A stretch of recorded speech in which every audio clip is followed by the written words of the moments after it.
In 2019, Indonesia announced something you don't see every day. The government was relocating the country's capital from Jakarta to a different city. But here's the catch. This new capital city does not yet exist. Over the next 20 years, Indonesia will spend $35 billion to build this new city from scratch on one of its many islands, and then make it its new capital. Again, it's the kind of thing you don't see every day. But it's also the kind of thing that makes you ask a few questions. Like, why would any country decide to relocate its capital city? And also, how often has this happened throughout human history? Lucky for you, this video will answer both questions. So how about we start with the second question? Throughout modern history, how often have countries relocated their capital cities? The answer is not a lot, with less than 20 major capital relocations in modern history. So this definitely isn't something you see every day. So now to the bigger question. Why do countries move their capital cities? History suggests there are three main reasons for this. The first is to create what you can call a neutral city. And the context here is that a few countries have relocated their capital to a city that's designed specifically to serve as the home of the government. The best and possibly the most famous example here is Washington, D.C. in the US, which was created in accordance with the US Constitution to become the seat of the government of the United States. Washington, D.C. isn't part of any of America's 50 states, and it isn't a state itself. It's quite simply a federal district that's home to the government. But Washington, D.C. isn't the only example here. In Nigeria, the government has created Abuja, also known as the Federal Capital Territory, which officially became Nigeria's capital city in 1991, replacing Lagos. And in Brazil, back in 1960, the government moved its capital from Rio de Janeiro to Brasilia, a new federal district that was built to serve again as the home of the government. But sometimes the idea of a neutral city stems from the actual location of the capital. In a few cases, countries have decided to relocate their capitals to a central part of the country so that the capital literally exists at the center of the country. The best examples here are from 1996 in Tanzania, where the government relocated its capital from Dar es Salaam right on its east coast to Dodoma, which is right in the center of the country. And also from 2019 in Burundi, where the capital was moved from Bujumbura on its western border to Gitega, which again is in the middle of the country. The second reason countries relocate their capitals is for environmental reasons, at least officially.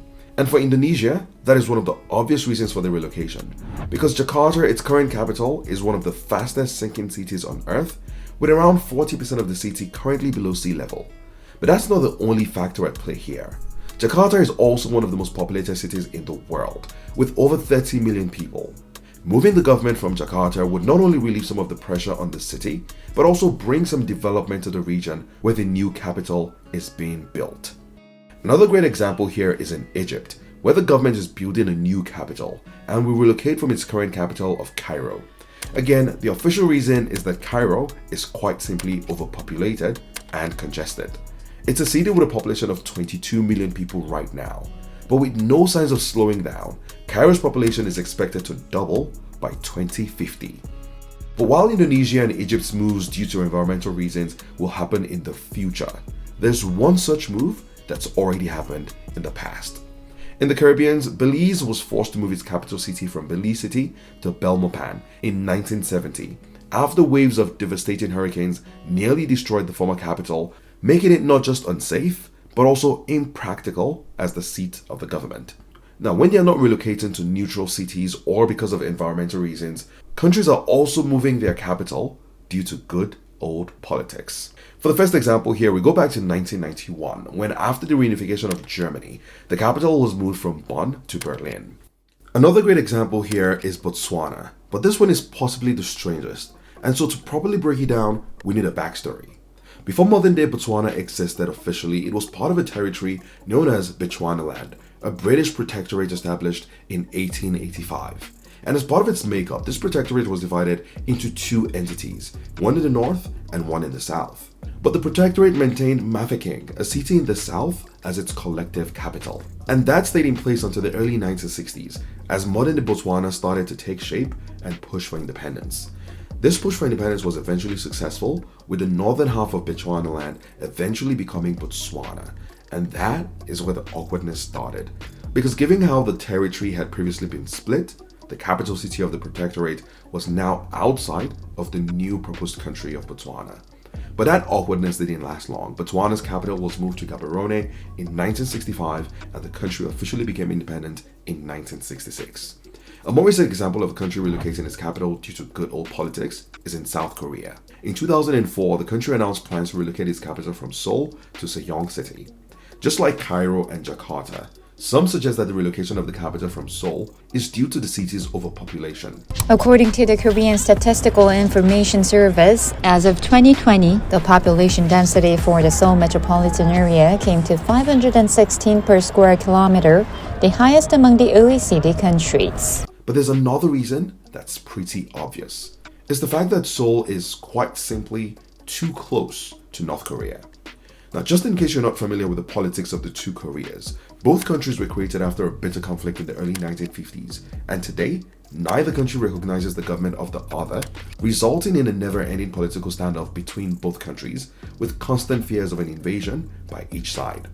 Now, if you've got a politically hostile country as your next-door neighbor, then strategically it makes sense to have your capital city and the seat of your government as far away as possible from that neighbor, right? Today, Seoul, South Korea's capital, is only about 30 kilometers from the North Korean border, and relocating the capital and the government further inland and away from North Korea makes perfect political sense. Now, this plan is currently underway, and the construction of South Korea's new capital is expected to be fully complete by 2030, although a partial relocation has already happened.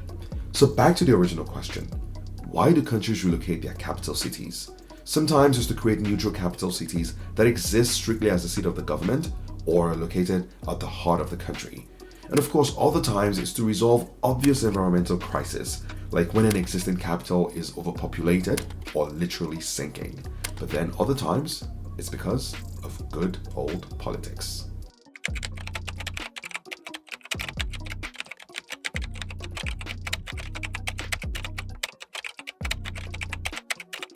Thanks for watching. If you enjoyed this, then please give the video a thumbs up as that really helps the channel, and don't forget to subscribe as well. And before you go, make sure you check out this playlist of other cool geography videos I've made on the channel. See you in the next one.